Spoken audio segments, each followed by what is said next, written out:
سلامونه دوستانو، په دې هیله چې روغ جوړ بایاست. د صحت په جامه کې څنګه کولی شو چې موږ سره یو ویډیو وي، په هغې باندې خپل لوګو راولو، مطلب هغه د ټیک ټاک د خاطره یا د یوټیوب د خاطره هغه په لنډه طریقه په وین کې هم راوستی شو.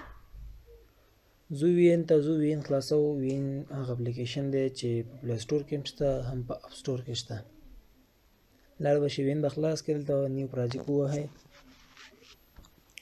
نیو پراجیکټ هم چې ووهل، تاسو ته ویډیوګانې خپل راځي. ګالري نه به یو ویډیو خپل راواخلئ، مطلب زه یو ویډیو راخلم، نو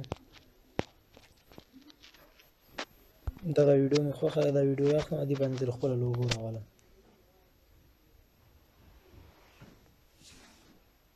یا دغه ویډیو راخلم،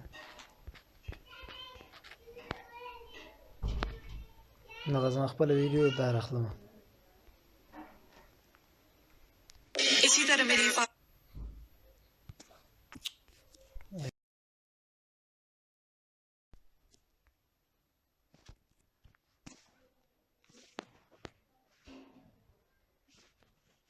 دغه ویډیو زه نیکسټ کوم.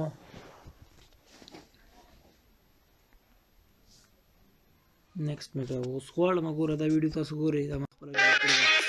غواړم په دې باندې خپله لوګو راولم، زه د ټیک ټاک لوګو یا د یوټیوب لوګو یا د هر څه لوګو هغه پرې راولم. لاړ به شئ ګالري ته، خپل لاړ شئ، تاسو ځان ته لوګو جوړه کړې، هغه لوګو به ځان ته راواخلئ. خپله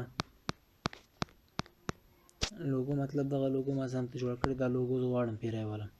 تاسو اوس ګورئ د ښه لنډ او اسانه طریقه څنګه کولی شو دا جوړه کړو، د دې دا بیکګراونډ یې جوړ کړو.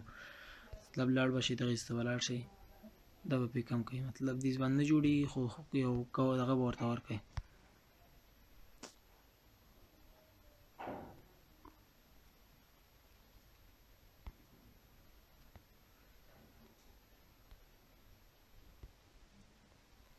دلته ورته یو ډیزاین وګورئ، دغه ډیزاین مطلب ښه ډیزاین دی، دغه دا به ورته ورکړئ، هر څه ښکاري.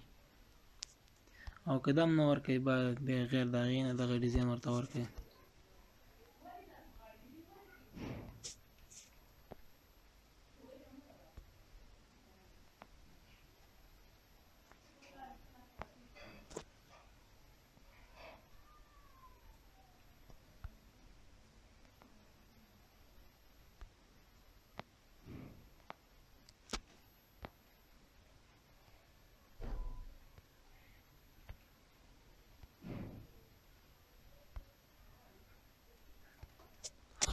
دا لوګو ما دغسې څنګه جوړه کړه.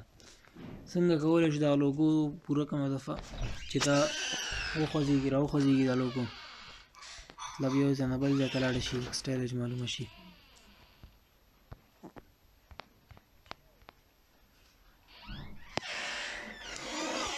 دې لوګو به کلیک وکړئ، دې کی فریم باندې به کلیک وکړئ. کی فریم باندې کلیک کړئ، دې ځای کې پاتې شو لوګو. بیا به دې غاړه لږ راشئ، بیا به کی فریم باندې کلیک وکړئ او لوګو به دغه ځای ته راوړئ. دې سیستم چې راوړله، بیا به لږ وړاندې لاړ شئ، بیا به کی فریم باندې کلیک وکړئ، لږ به مخکې راوړئ. دې سیستم چې راوړله، بیا به لږ دې پورې لاړ شئ، بیا به کی فریم باندې کلیک وکړئ، بیا دې ته راشئ. دې ته چې راغلئ، اخره کې بیا دې خپل ځای ته راولئ، یعنې دې سره به لږ د سټایل معلومه شي.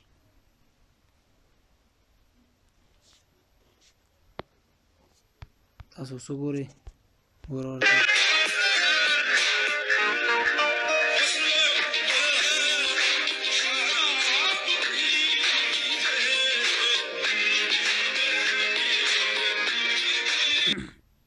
په دې هیله چې ویډیو مو خوښه شوې وي دوستانو. که تاسو چېرته زموږ چینل نه وي سبسکرایب کړی، زموږ چینل سبسکرایب کړئ او لاندې لایک بټن در سره ووهئ.